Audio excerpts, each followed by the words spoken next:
देवळी पुलगाव मतदारसंघातील नाचणगाव व वायगाव ग्रामपंचायतींसाठी स्वतंत्र नवीन पाणीपुरवठा योजना मंजूर करण्याची जोरदार मागणी आज विधानसभेत औचित्याच्या मुद्द्याद्वारे केली। नाचणगावमध्ये नागरिकांना आजही 8 दिवसांनी पाणी मिळत आहे, तर वायगावमध्ये वाढती लोकसंख्या व नागरी विस्तारामुळे भविष्यातील पाणीटंचाईचे संकट निर्माण होण्याची शक्यता आहे। या दोन्ही मोठ्या ग्रामपंचायतींसाठी स्वतंत्र, सक्षम व दीर्घकालीन पाणीपुरवठा योजना तातडीने मंजूर करून आवश्यक निधी उपलब्ध करावा, अशी मागणी राज्य शासनाकडे केली। या ठिकाणी पाणी पुरवठा योजनेच्या संदर्भामध्ये माझ्या देवळी पुलगाव मतदारसंघामध्ये नाचणगाव गाव आहे आणि वायगाव आहे। या दोन्ही ठिकाणी अध्यक्ष महोदय पाणी पुरवठ्याची अपुरी व्यवस्था आहे। 8 10 दिवस तेथील लोकांना पाणी मिळत नाही आणि आपल्या राज्याच्या योजना किती आणि केंद्राच्या योजना किती, तर 14 योजना आहेत।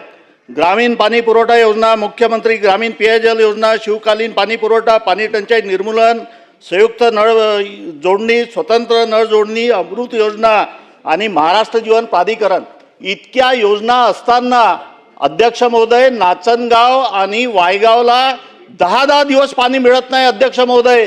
त्यामुळे मी शासनाला विनंती करतो की त्या ठिकाणी स्वतंत्र पाणी पुरवठा योजना करण्यात यावी आणि ही पाणी पुरवठा योजना लवकर अंमलात आणावी, ही विनंती या माध्यमातून मी करतो। धन्यवाद। जिल्हा प्रतिनिधी संतोष देशमुख, वर्धा।